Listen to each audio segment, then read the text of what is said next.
Assalamualaikum warahmatullahi wabarakatuh. Perkenalkan, nama saya Melisa Neborhu, NIM 0204192038. Saya berasal dari Hukum Ekonomi Syariah, Fakultas Syariah dan Hukum Universitas Islam Negeri Sumatera Utara. Pertama-tama dan yang paling utama, marilah kita panjatkan puji dan syukur kita kehadirat Allah Subhanahu wa Ta'ala, yang mana kita masih diberi kesehatan sehingga kita dapat melakukan kuliah ini. Dan tak lupa pula sholawat berangkaikan salam, marilah kita hadiahkan kepada Nabi Muhammad SAW, yang mana syafaat beliaulah yang kita harapkan di yaumil akhir kelak. Amin amin ya robbal alamin. Baiklah, di sini saya akan menjelaskan tentang materi sistem kenegaraan dan pemerintahan Islam dalam lintasan sejarah pada masa Rasul dan Khulafaur Rasyidin. Mata kuliah Fikih Siyasah yang dibimbing oleh Bapak Dr. Haji Muhammad Syukri Albani Nasution MA. Pada masa Rasul, negara Islam Madinah memiliki mata rantai pertautan dengan cita-cita perjuangan yang melatari perjuangan Nabi Muhammad SAW. Dan para sahabatnya memperjuangkan idealisme dan cita-cita murni untuk melahirkan suatu masyarakat hamba Tuhan yang insaf akan peranan khalifah. Gerakan dan kekuatan luar biasa ini hanya bisa dicetuskan oleh pandangan Nabi yang futuristik dan membangun budaya peradaban baru yang mencerahkan dan inspiratif. Pemerintahan Islam yang mengakomodasi semua sistem dan model pemerintahan mulai dari kekhalifahan, dinasti, monarki, dan kesultanan menjadi tonggak kekuatan yang menggunakan peranan agama dan nilai-nilai moral secara global. Era pemerintahan Madinah sebagai hasil perjuangan Nabi, sahabat, tabi'in, dan generasi setelahnya telah memberikan kontribusi dan manfaat yang tidak sedikit kepada peradaban dunia, yang terbukti berhasil melahirkan para kader dakwah yang nyaris sempurna akhlak dan akal budinya. Sistem pemerintahan yang dibangun oleh Nabi Muhammad SAW berakar pada konsep al-mujtama al-madani yang bermuara pada sistem nilai yang dikaitkan kepada tradisi al-hanafiyah al-samhah sebagai tujuan siasat syariah yang meletakkan dasar-dasar politik Islam sebagai risalah universal. Pemerintahan Nabi Muhammad SAW melahirkan perspektif global untuk memupuk kesepahaman di kalangan elit dan rakyat dalam bentuk tindakan bersama atas dasar mufakat yang memperhitungkan aspek moral dan prinsip-prinsip hidup yang mulia dan bermartabat.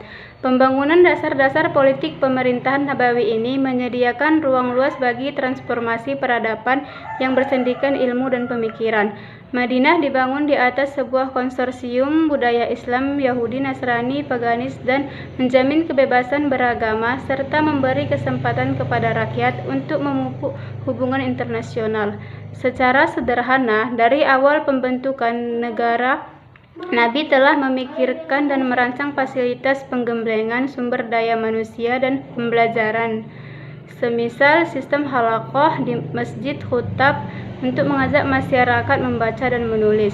Disitulah berkumpul ulama dengan berbagai agenda diskusi pemikiran, musyawarah, dan pendidikan umat. Kekuatan ini senantiasa konsisten untuk memulai gerakan perubahan dan mempertahankan prinsip akidah, moral, dan akhlak. Dalam waktu 23 tahun, Madinah telah kokoh dengan tiang-tiang penyangga konstruksi kenegaraan yang mantap. Kesatuan dan kekuatan umat baru memerlukan kebijakan dan sistem yang berkelanjutan, membutuhkan tata kelola yang baik dan benar. Pemerintah yang diamanahkan menjayakan sistem generasi itu pada prinsip perjuangan yang murni untuk mengangkat harkat dan martabat agama dan memelihara semangat keumatan dengan batasan-batasan moral sehingga terwujud sifat menghormati masyarakat individu dan hak beragama dengan tuntutan Islam. Keteladanan yang ditunjukkan kepada Nabi Muhammad SAW membawa angin perubahan dan udara nabawi yang mengikat kepribadian manusia dengan panduan harmonis antara ilmu, iman, dan akhlak. Pada masa pemerintahan Rasul dibuat dua sistem, yaitu pertama sistem muakkah, masjid dan piagam Madinah. Kedua, manajemen pemerintahan yang meliputi tata kelola pemerintahan pusat, pemerintahan wilayah, manajemen keagamaan, manajemen keuangan atau finansial, dan strategi militer. Pada masa Khulafaur Rasyidin, pasca Nabi Muhammad SAW wafat, status sebagai Rasulullah tidak dapat diganti oleh siapapun. Akan tetapi, kedudukan Rasulullah sebagai pemimpin kaum muslimin harus tergantikan. Sebagaimana diketahui bahwa dalam sejarah pengganti dinamakan Khulafaur Rasyidin, yang terdiri dari dua kata al-khulafa, bentuk jamak dari khalifah yang berarti pengganti, dan ar-rasyidin berarti ialah benar, halus, arif, pintar, dan bijaksana. Jika digabungkan, Khulafaur Rasyidin ialah berarti para pemimpin pengganti Rasulullah SAW yang arif dan bijaksana. Akan tetapi, perlu diketahui bahwa jabatan sebagai khalifah di sini bukanlah sebagai jabatan warisan turun-temurun sebagaimana yang dilakukan oleh para raja Romawi dan Persia, namun dipilih secara demokrasi pada masa Khulafaur Rasyidin, terhitung selama 30 tahun, yang terdiri dari 4 khalifah. Dalam hal ini sebagai berikut. Pertama, Khalifah Abu Bakar As-Siddiq. Abu Bakar As-Siddiq adalah salah satu sahabat Nabi Muhammad SAW yang mempunyai nama lengkap Abdullah Abil Khulafa At-Tamimi. Beliau lahir pada tahun 573 Masehi dan wafat pada tanggal 23 Jumadil Akhir tahun 13 Hijriah, bertepatan dengan bulan Agustus 634 Masehi dalam usianya 63 tahun. Usianya lebih muda dari Rasulullah SAW 3 tahun. Diberi julukan Abu Bakar atau pelopor pagi hari karena beliau termasuk seorang laki-laki yang masuk Islam pertama kali. Sementara gelar As-Siddiq diperoleh karena beliau senantiasa mendengarkan semua hal yang dibawa Rasul, terutama pada saat peristiwa Isra dan Mi'raj. Dalam masa pemerintahan Abu Bakar As-Siddiq terbilang cukup banyak menghadapi persoalan di dalam negeri yang berasal dari kelompok murtad, nabi palsu, dan pembangkang zakat. Berdasarkan hasil musyawarah dengan para sahabat yang lain, ia memutuskan untuk memerangi kelompok tersebut melalui apa yang disebut dengan perang ridho atau perang melawan kemurtadan. Peradaban yang mulai berkembang pada masa pemerintahan Abu Bakar yang berlangsung selama 2 tahun 3 bulan ini yaitu sebagai berikut. 1. Memudayakan musyawarah yang lebih demokratik dalam pemerintahan. 2. Menumbuhkan loyalitas umat Islam dan tentara pada pemerintah yang beri dukungan atas semua kebijakan khalifah. 3. Memudayakan musyawarah dalam menyikapi setiap masalah yang timbul. 4. Membangun pemerintah yang tertib di pusat dan di daerah. 5. Membangun militer yang disiplin dan tangguh dan bertanggung jawab. Yang kedua, Khalifah Umar bin Khattab. Umar bin Khattab, nama lengkapnya adalah Umar bin Khattab bin Nufail, keturunan Abdul Uzza Al-Quraisy dari suku Adi. Umar dilahirkan di Mekah 4 tahun sebelum kelahiran Nabi Muhammad. Umar masuk Islam pada tahun ke-5 setelah kenabian dan menjadi salah satu sahabat terdekat Rasulullah serta menjadi khalifah kedua setelah Abu Bakar As-Siddiq. Setelah masuk Islam, Umar mempertaruhkan seluruh sisa hidupnya untuk membela dakwah Rasul.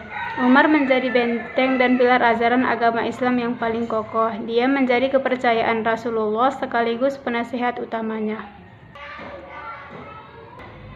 Ada beberapa perkembangan peradaban Islam pada masa Khalifah Umar bin Khattab yang meliputi sistem pemerintahan atau politik, ilmu pengetahuan, sosial, seni, dan agama. Masa pemerintahan Umar bin Khattab berlangsung selama 10 tahun 6 bulan, yaitu dari tahun 13 Hijriah sampai 634 Masehi. Beliau wafat pada usia 64 tahun.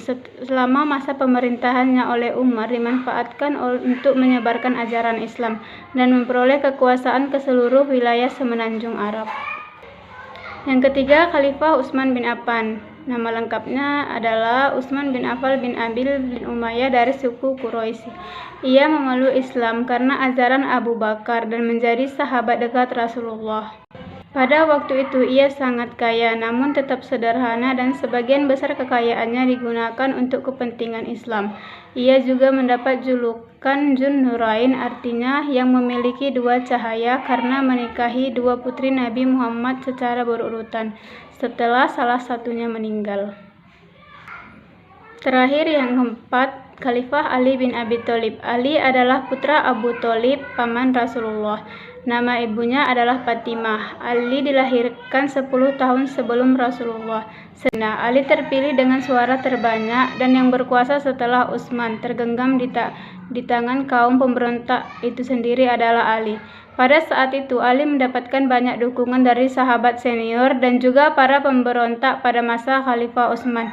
Orang yang pertama kali membaiat Ali adalah Tolhah, kemudian diikuti oleh Zubair, dan di kemudian hari diikuti oleh banyak sahabat dari kaum Muhajirin dan Ansor. Baiklah, sekian hasil dari presentasi saya. Apabila ada kekurangan, saya mohon maaf. Saya sudahi dengan wabillahi taufik wal hidayah. Wassalamualaikum warahmatullahi wabarakatuh.